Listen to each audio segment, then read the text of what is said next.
gathered here that we may hear you speak. Let your will be done. Shalom, shalom, peuple du Seigneur. Partout où vous vous retrouvez dans le monde, nous vous saluons et que le Seigneur vous bénisse abondamment. Je suis le pasteur Doudou Moudimbi, le pasteur responsable de l'église Mejek Faithful City Church. C'est précisément à Cape Town, en Afrique du Sud. Alors, nous sommes dans notre mission que le Seigneur nous a donnée, une grande vision sur May the Bible Speak. C'est en anglais et en français, c'est que la Bible parle. C'est une vision mondiale, une vision universelle pour tout le monde. Et notre vision sur cette émission que la Bible parle ou May the Bible Speak, c'est pour promouvoir la parole de Dieu. Et la parole de Dieu, nous connaissons, c'est la parole de Dieu qui est utile pour enseigner, pour convaincre, pour corriger, pour instruire dans la justice. Et la Bible dit, afin que l'homme de Dieu soit formé et équipé pour toute œuvre bonne, selon 2 Timothée chapitre 3, les versets 16 et les versets 17. Voilà, dans notre émission sur le débat Speak, il y aura des différents orateurs partout dans le monde qui vont commencer à passer pour nous enseigner la parole de Dieu, pour promouvoir la parole de Dieu dans tous les sujets. S'il faut parler du succès, qu'est-ce que la parole de Dieu dit par rapport au succès? S'il faut parler du fiançailles, qu'est-ce que la parole de Dieu dit par rapport aux fiançailles? S'il faut parler de la bénédiction, qu'est-ce que la parole de Dieu dit? S'il faut parler du péché, de la sanctification, la crainte de Dieu, qu'est-ce que la parole de Dieu dit? Nous croyons que dans la parole de Dieu, il y a tous les sujets du monde qui ont des réponses au travers de la parole de Dieu. Voilà, dans notre émission, on va promouvoir la parole de Dieu dans tous les domaines et sur tous les plans. Et pour aujourd'hui, nous voulons parler d'un thème que nous allons exploiter dans 3 différents volets. Et notre thème que nous voulons parler est intitulé « Comment révéler votre potentiel et atteindre ses objectifs dans la vie ?» Et ce thème, nous voulons les parler ou l'exploiter dans la parole de Dieu. Mais avant d'entrer dans les vifs sujets d'aujourd'hui, nous voulons d'abord prier. Et je sais que le Seigneur va nous visiter. Nous prions. Seigneur, nous te disons infiniment merci pour notre enseignement d'aujourd'hui sur comment révéler votre potentiel et atteindre ses objectifs dans la vie. Saint-Esprit, nous avons besoin de toi, enseigne-nous la parole. La Bible dit, nous connaîtrons la vérité et cette vérité nous affranchira. La vérité de ta parole nous affranchisse.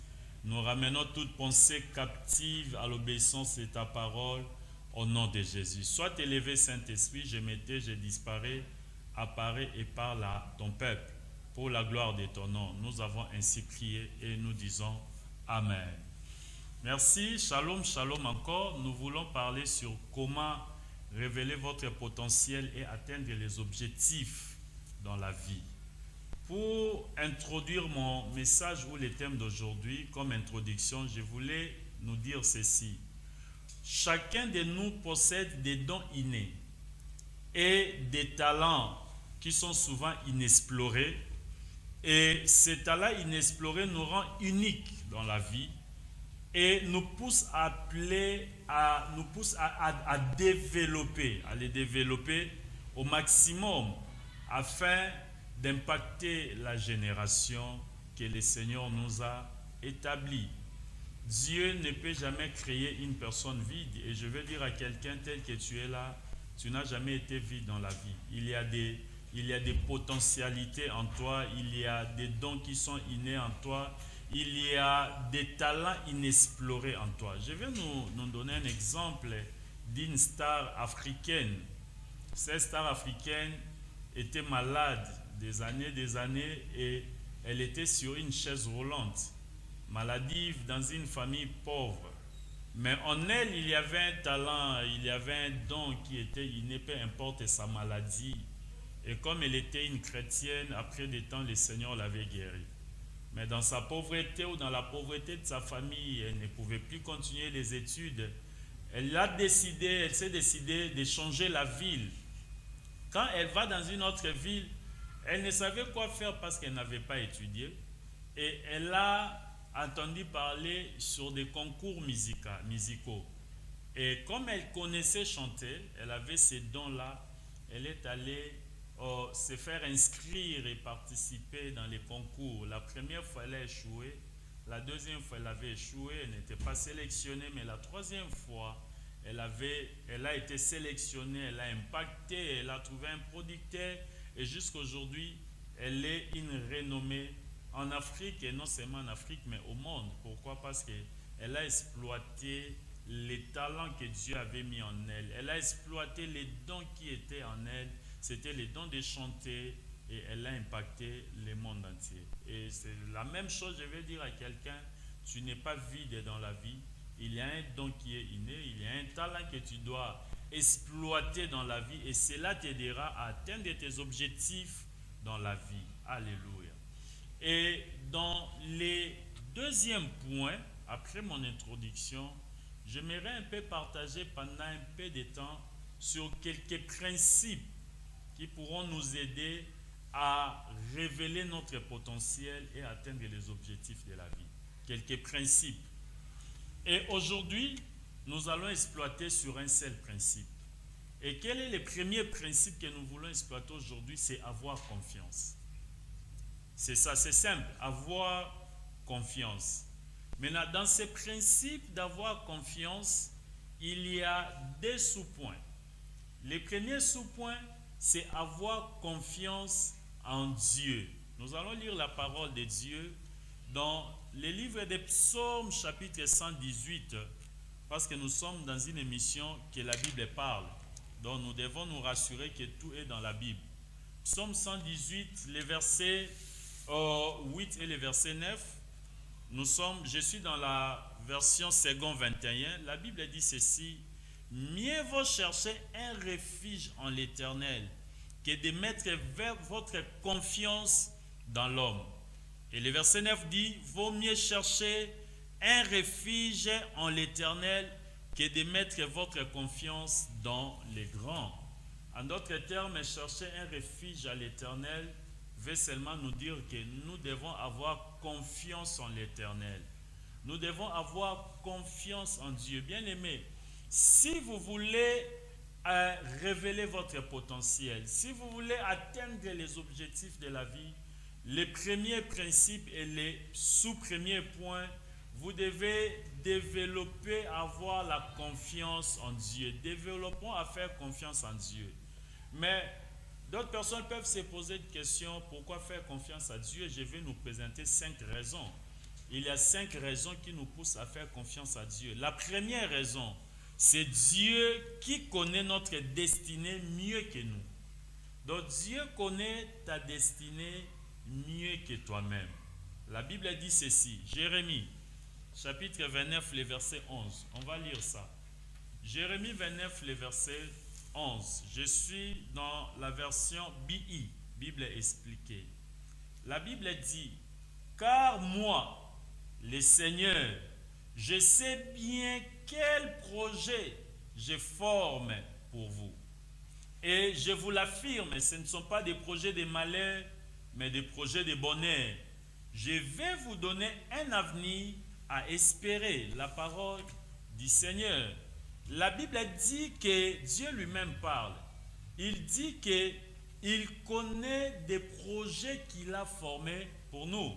Et il nous affirme que ce sont des projets de bonheur et non des projets de malheur, pour nous donner un avenir et de l'espérance.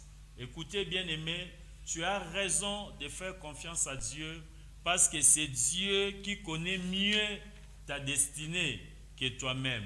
L'Éternel sait exactement ce à quoi nous sommes appelés.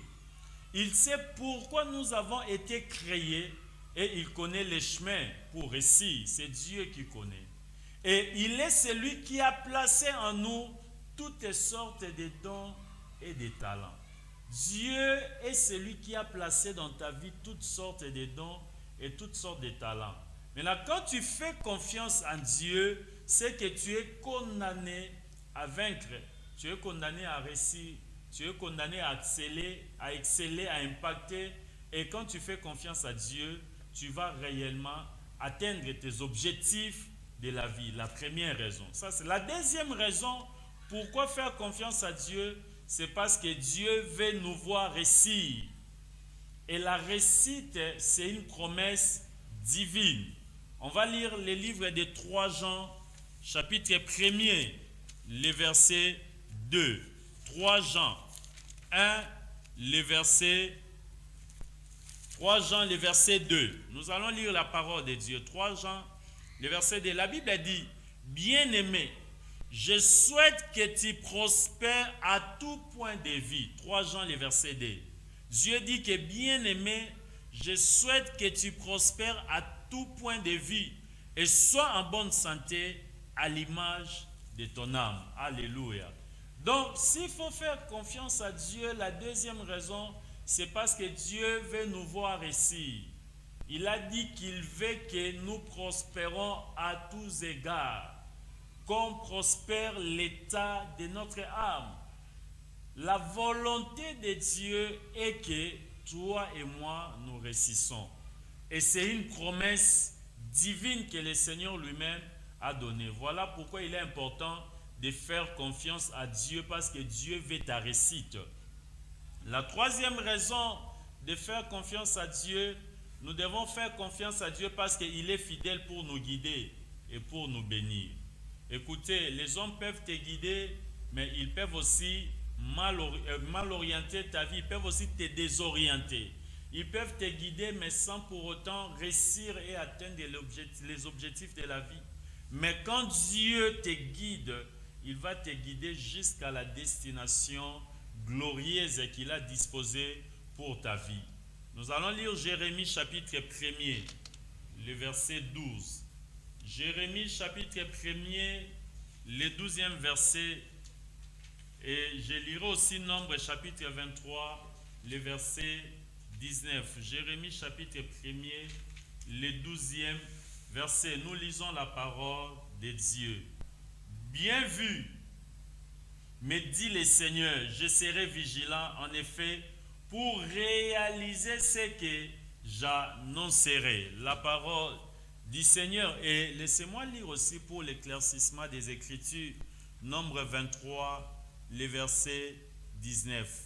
Nous sommes dans le livre des Nombres, chapitre 23, le verset 19. Dieu est fidèle pour nous guider, et il est fidèle pour nous bénir. Nombre 23, le verset 19. La Bible dit ceci: Dieu n'est pas un homme pour mentir, ni le fils d'un homme pour revenir sur sa décision. Ce qu'il a dit, ne le fera-t-il pas? Ce qu'il a déclaré, ne l'accomplira-t-il pas? Donc il est important pour nous, bien-aimés, de faire confiance à Dieu, parce qu'il est fidèle pour nous guider et il est fidèle pour nous bénir. Ce que Dieu dit, il l'accomplit. Ce qu'il promet, il l'accomplit. Ce qu'il déclare, il le réalise. Il est un Dieu fidèle. Il n'est pas un homme pour mentir. Il n'est ni un fils de l'homme pour se repentir de sa parole. Quand tu fais confiance à Dieu, il va te guider et il va te bénir. Voilà, là, il est important pour nous de faire confiance à Dieu. C'était la troisième raison. La quatrième raison, nous devons faire confiance à Dieu parce qu'il nous rend capables et nous équipe. Dieu nous rend capables et Dieu nous équipe. Nous sommes dans le livre des Juges, chapitre 6, le verset 12. Juges, chapitre 6, le 12e verset. Nous allons lire la parole de Dieu. Je lis la parole, Juges, chapitre 6, le 12e verset. La Bible dit ceci. La Bible dit ceci dans le 12e verset. L'ange de l'Éternel lui apparut et lui dit: L'Éternel est avec toi, vaillant héros. Dieu, par son ange, appelle Gédéon vaillant héros au moment où Gédéon était un jeune, le plus jeune de sa famille.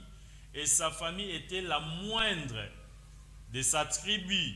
Gédéon ne pouvait même pas penser qu'en lui, il y avait des potentialités, il y avait des capacités. Mais quand l'ange apparut à Gédéon, il dit à Gédéon que Dieu dit que tu es un vaillant héros et tu dois aller avec la force que tu as pour délivrer ta famille, pour délivrer ton peuple. Écoutez, nous devons faire confiance à Dieu parce que Dieu nous rend capables de faire des choses extraordinaires, bien que nous sommes des personnes ordinaires. Je reprends, nous sommes des personnes ordinaires, mais Dieu nous rend capables de réaliser des choses extraordinaires. Gédéon ne savait pas que Dieu avait placé en lui une chose de foi, une dose de foi et de courage pour devenir un vaillant héros. Quelqu'un qui pouvait distinguer par ses exploits pour la délivrance de son peuple, la délivrance de sa famille, la délivrance de sa nation. Bien-aimés, nous devons faire confiance à Dieu parce que Dieu nous rend capables à réaliser de grandes choses. Dieu nous rend capables, Dieu nous équipe pour des grandes choses dans les futurs. Et quand tu fais confiance à Dieu, il va t'aider à réaliser des grandes choses. Et la dernière raison, nous devons faire confiance à Dieu parce qu'il est celui qui combat pour nous face aux obstacles. Exode chapitre 14, le verset 10 jusqu'au 14e verset, la Bible parle sur la traversée d'Israël. Derrière eux, il y avait l'armée égyptienne. Devant eux, il y avait la mer Rouge. Mais à cause de la confiance en Dieu, Dieu a tracé un chemin. Il a ouvert un chemin. Le peuple d'Israël a traversé. Et quand l'armée égyptienne a osé d'entrer dans les chemins que Dieu avait ouverts pour le peuple d'Israël, la Bible dit que la mer des roseaux a englouti toute l'armée égyptienne. En d'autres termes, Dieu a combattu pour eux. Et c'est pourquoi même la Bible dit que gardez silence, l'Éternel combattra pour vous. Et la Bible a continué à dire que les Égyptiens que vous voyez aujourd'hui, vous ne les verrez plus jamais. Voilà, il est important pour nous, mes bien-aimés, de faire confiance à Dieu parce qu'il est celui qui combat pour nous. La cinquième raison que nous devons faire confiance à Dieu, c'est parce que Dieu combat pour nous face aux obstacles. La Bible dit dans Exode chapitre 14 plutôt, le verset 10 jusqu'au 14e verset, « Et les pharaons approchaient les Israélites, levèrent les yeux et virent que les Égyptiens étaient en marche derrière eux.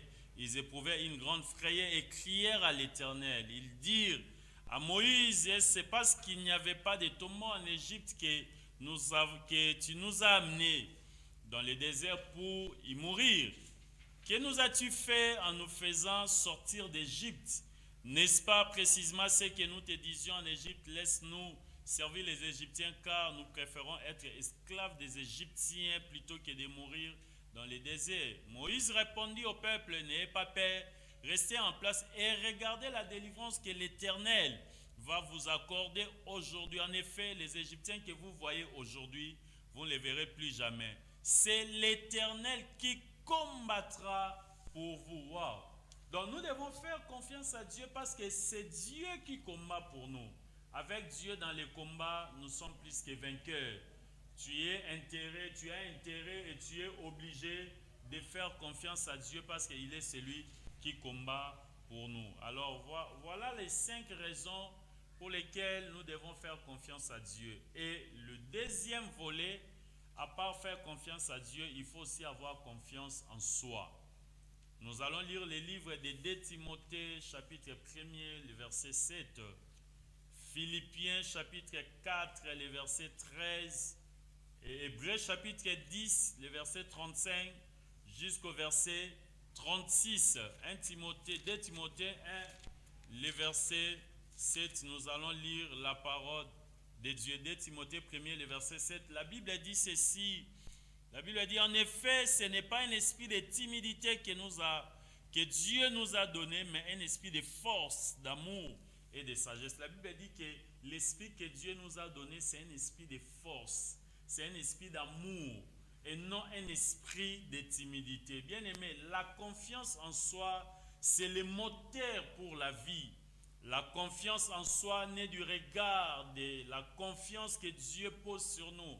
Laisse-moi nous dire, si Dieu nous fait confiance, c'est que nous pouvons aussi nous-mêmes nous faire confiance. Si tu veux atteindre tes objectifs de la vie et révéler tes potentialités, tu dois aussi apprendre à faire confiance en toi-même et tu verras que le Seigneur te visitera. Merci beaucoup. La prochaine séance, nous allons continuer pour d'autres principes. Que le Seigneur vous bénisse. Alors, nous demandons à tout le monde de se connecter, de s'abonner dans notre chaîne. Il y a beaucoup de différents enseignements avec les différentes grâces, les différents hommes de Dieu qui vont commencer à nous enseigner la parole de Dieu. Et le Seigneur fera de grandes choses. Et par la parole de Dieu, ta vie ne restera plus jamais la même. Seigneur, merci pour ta parole. Bénis tout celui qui a reçu ces messages et que ces messages impactent la vie de tout le monde. Dans le nom de Jésus de Nazareth, nous avons ainsi prié et nous disons Amen. Merci et à nous revoir dans nos prochaines séances. Merci.